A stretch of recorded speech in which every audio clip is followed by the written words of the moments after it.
चतुष्पंचाष्टम अध्याय। स्वर्ग में नारद और इंद्र की बातचीत। दमयंती के स्वयंवर के लिए राजाओं तथा लोकपालों का प्रस्थान। बृहदश्व मुनि कहते हैं, भारत, दमयंती ने जब से हंस की बातें सुनी तब से राजा न के प्रति अनुरक्त हो जाने के कारण वो अस्वस्थ रहने लगी। एक तदनंतर उसके मन में सदा चिंता बनी रहती थी।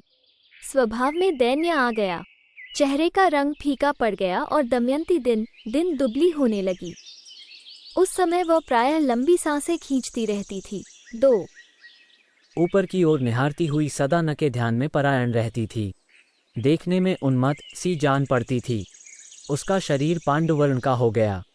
कामवेदना की अधिकता से उसकी चेतना क्षण क्षण में विलुप्त सी हो जाती थी। 3 उसकी शैया, आसन तथा भोग सामग्रियों में कहीं भी प्रीति नहीं होती थी। वह न तो रात में सोती और न दिन में ही। बारंबार हाय हाय करके रोती ही रहती थी। 4 उसकी वैसी आकृति और अस्वस्थ अवस्था का क्या कारण है, ये सखियों ने संकेत से जान लिया। तदनंतर दमयंती की सखियों ने विदर्भ नरेश को उसकी उस अस्वस्थ अवस्था के विषय में सूचना दी।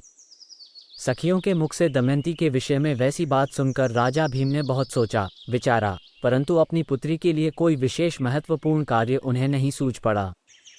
वे सोचने लगे कि क्यों मेरी पुत्री आजकल स्वस्थ नहीं दिखाई देती है। 5-7 राजा ने बहुत सोचने विचारने के बाद यह निश्चय किया कि मेरी पुत्री अब युवावस्था में प्रवेश कर चुकी, अतः दमयंती के लिए स्वयंवर रचाना ही उन्हें अपना विशेष कर्तव्य दिखाई दिया। 8 राजन, विदर्भ नरेश ने सब राजाओं को इस प्रकार निमंत्रित किया, वीरों, मेरे यहाँ कन्या का स्वयंवर है, आप लोग पधारकर इस उत्सव का आनंद लें। 9 दमयंती का स्वयंवर होने जा रहा है, ये सुनकर सभी नरेश विदर्भराज भीम के आदेश से हाथी, घोड़ों तथा रथों की तुमुल ध्वनि से पृथ्वी को गुंजाते हुए उनकी राजधानी में गए। उस समय उनके साथ विचित्र माला एवं आभूषणों से विभूषित बहुत से सैनिक देखे जा रहे थे। 10-11 महाबाहु राजा भीम ने वहां पधारे हुए उन महामना नरेशों का यथायोग्य पूजन किया। तत्पश्चात वे उनसे पूजित हो वहीं रहने लगे। 12 इसी समय देवशी प्रवर महान व्रतधारी महाप्राज्ञ नारद और पर्वत दोनों महात्मा इधर से घूमते हुए इंद्रलोक में गए। वहां उन्होंने देवराज के भवन में प्रवेश किया।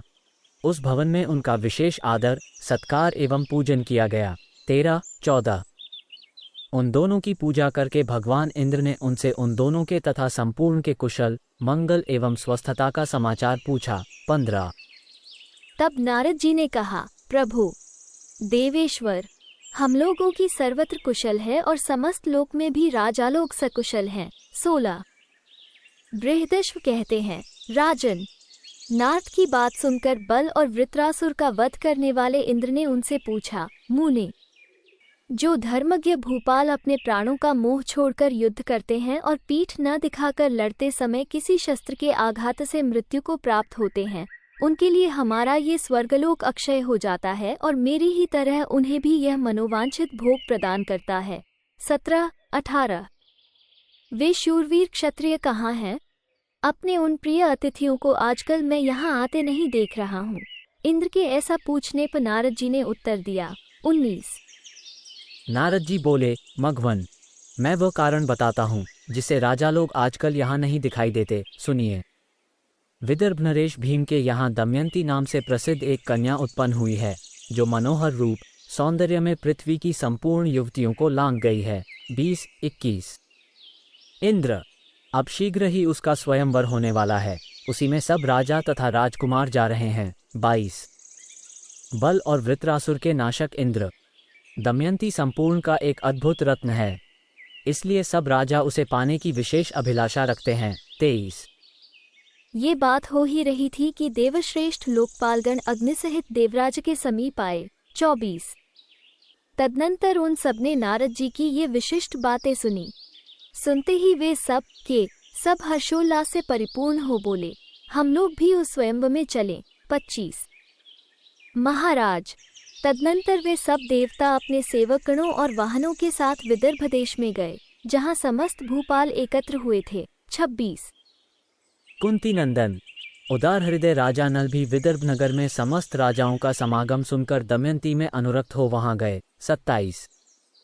उस समय देवताओं ने पृथ्वी पर मार्ग में खड़े हुए राजा नल को देखा। रूप संपत्ति की दृष्टि से वे साक्षात मूर्तिमान कामदेव से जान पड़ते थे। 28। सूर्य के समान प्रकाशित होने वाले महाराज नल को देखकर वे लोकपाल उनके रूप वैभव से चकित हो दमयंती को पाने का संकल्प छोड़ बैठे। 29। राजन, तब उन देवताओं ने अपने विमानों को आकाश में रोक दिया और वहां से नीचे उतरकर निष्ठनरेश से कहा। 30। निष्ठदेश के महाराज नरश्रेष्ठ नल, आप सत्य व्रती हैं, हम लोगों की सहायता कीजिए, हमारे दूत बन जाइए। 31। इति श्री महाभारते वनपर्वणि नलोपाख्यान पर्वणि इंद्रनाथ संवादे चतुष्पंचाशत्मोऽध्याय। 54। इस प्रकार श्री महाभारत वनपर्व के अंतर्गत नलोपाख्यान पर्व में इंद्रनाथ संवाद विषयक 54वां अध्याय पूरा हुआ। 54।